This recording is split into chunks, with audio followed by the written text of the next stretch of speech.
আসসালামু আলাইকুম। আজকে তোমাদের সঙ্গে একটা গল্প বলবো।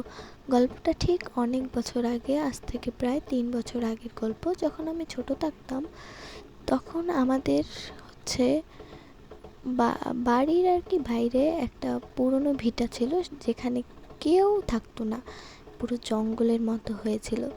তখন আমার চাচা যখন আশেপাশে অনেক দিন ঘোরাঘুরি করতো, রাতবেলায় অনেক মানুষ, কিন্তু কেউর চোখে কোনো কিছুই পড়েনি।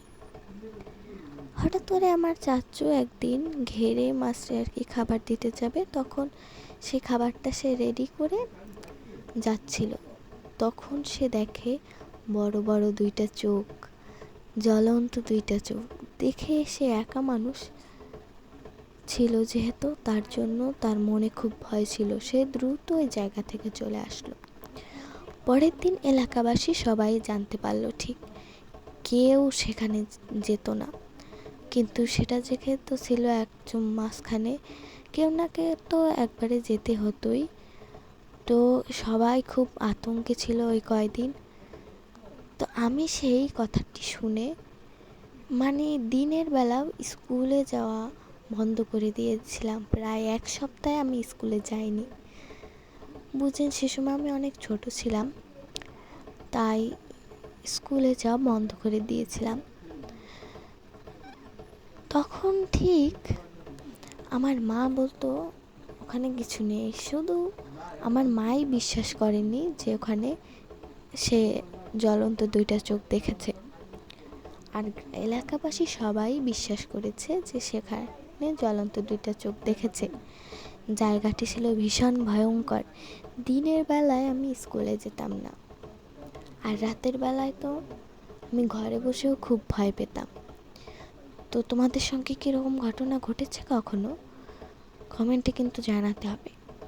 তারপরে হচ্ছে সবার একটু একটু ভয় ভাঙতে শুরু করে। তখনই আবার আর একটা ঘটনা ঘটে ওই রকমই। সবাই একবারে নিস্তব্ধ হয়ে যায়। তখন সবাই হাঁটা চলা ঠিক আগের মতো করে নেয়। তারপরে আমার চাচু আর আমার একটা ফুফাতো ভাইয়ের সঙ্গে সেই ঘটনাটা ঘটেছে। দেখে বড় বড় দুইটা নখ ঠিক একই জায়গায়, একই স্থানে এবং একই রকম, শুধু পার্থক্যটা হচ্ছে সেখানে দেখেছিল জ্বলন্ত চোখ আর সেখানে দেখেছিল বড় বড় নখ। তো এলাকাবাসী আবার জানতে পারে, আবার ওরকম। তো আমি প্রায় 1 মাস স্কুলে যাইনি এইটা করার জন্য, শুধু কয়টা ভূতের দেখার জন্য। তো প্রায় মানুষই অনেক ভয়তে ছিল, ছোট বাচ্চারাও স্কুলে আসতো না, আমিও যেতাম না। তারপর হচ্ছে এলাকাবাসী সবাই আর কি খুব ভয়তে ছিল। তো মাঝখানে এরকম একটা ঘটনা ঘটেছিল, সবাই দেখতো রাস্তার মাঝখানে কেউ দাঁড়িয়ে আছে, কেউ এরকম একটু ঘটনা ঘটতো। তো আমাদের এই এলাকাটা খুবই ভয়ঙ্কর। তো তোমাদের কোনো এলাকা কি এরকম ভয়ঙ্কর আছে কিনা কমেন্টে জানাও। এদিকে আমাদের গল্প বলতে বলতে খাবারও রেডি করা ডান। তো আর একটা গল্প, সেটা খুবই মজার। আমরা যখন স্কুলে পড়তাম তখন হচ্ছে আমরা ঘুরে বেড়াতাম আর কি, রাস্তায় দুই বান্ধবী মিলে ঘুরে বেড়াতাম। তো ওই গল্প বলতে গিয়ে ওরা হচ্ছে ভয় পেয়েও যেত অনেক। তার জন্য ওরা আমাকে দেখে দূরে সরে যেত, কারণ আমি এমন এমন গল্প বলতাম, ও মানে ভয়ে একদম পুরো হয়ে যেত। তার জন্য আমি ওদেরকে আর গল্প বলি না। ওরা তারপরও ওরা শুনতে চাইতো, ভয় ভয় পেলেও গল্প শোনার মজাটা কিন্তু অনেক আলাদা। তো ওরা সেই গল্পগুলো শুনতে চাইতো, আর আমি সব থেকে বেশি হয়তো বা গল্প জানতাম ক্লাসে, ওরা 2-1টা গল্প জানতো। তো তোমাদের গল্প আছে কিনা সেটা কমেন্টে অবশ্যই বলবে, তাহলে তোমাদের সেই গল্পগুলো আমি ভিডিওতে বলবো।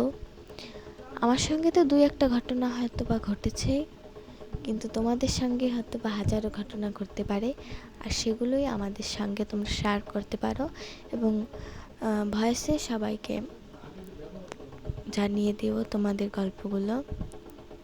অবশ্যই কমেন্ট করতে হবে। তোমাদের মোমো কিন্তু ডান। এই গল্পের ভিতরে আবার ঢুকিয়ে দিলাম মোমো। এই যে দেখতে পাচ্ছ, খাবারটাও যেরকম মজাদার ছিল, আজকের গল্পগুলোও কি মজাদার ছিল কমেন্টে কিন্তু জানাতে হবে। চ্যানেলটিকে সাবস্ক্রাইব করতে হবে এরকম মজাদার গল্প এবং মজাদার খাবার দেখতে। তো তোমরা একই সঙ্গে গল্প শুনতে পারলে, তারপর হচ্ছে মজার খাবার রেডি করা দেখতে পারলে, আর কত কি বলো গাইস। তোমরা কিন্তু তার জন্য আমাদের চ্যানেলটিকে বেস্ট হিসাবে মনে করবে। তো তোমরা যারা যারা এরকম একসঙ্গে দুইটা জিনিসে চাও, তারা কিন্তু অবশ্যই ভিডিওটি লাইক করে চ্যানেলটিকে সাবস্ক্রাইব করবে, তাহলে প্রত্যেকটি ভিডিও তোমাদের সামনে যাবে এবং তোমাদের সঙ্গে যে ঘটে যাওয়া গল্পগুলো সেগুলো আমাদের সঙ্গে শেয়ার করতে কমেন্ট করতে হবে কিন্তু। তো আমার জানা আরও অনেক গল্প আছে, সেগুলো কি তোমরা জানতে চাও অবশ্যই কমেন্ট করবে। এই যে আমাদের খাবার হয়ে গেছে, সসটাও কিন্তু অনেক বেশি মজা ছিল। সসটা যদি তোমরা রেসিপি চাও তাহলে অবশ্যই কমেন্ট করতে হবে। সব কিছুর জন্য তোমাদের আমাদেরকে জানাতে হবে, না হলে আমরা কেমনে বুঝবো যে তোমাদের কী চাহিদা রয়েছে, কি আমাদের কাছ থেকে তোমরা চাও। তো এরকম লোভনীয় খাবার এবং গল্প সব কিছু পেতে হলে আমাদের চ্যানেলটিকে সাবস্ক্রাইব করতে হবে। তো মোমোটা জাস্ট দেখো, জাস্ট ওয়াও, কোনো দিক থেকে কম হয়নি আজকের ভিডিওটিতে। মোমোটাও কিন্তু অসাধারণ হয়েছে আর গল্পগুলো কিন্তু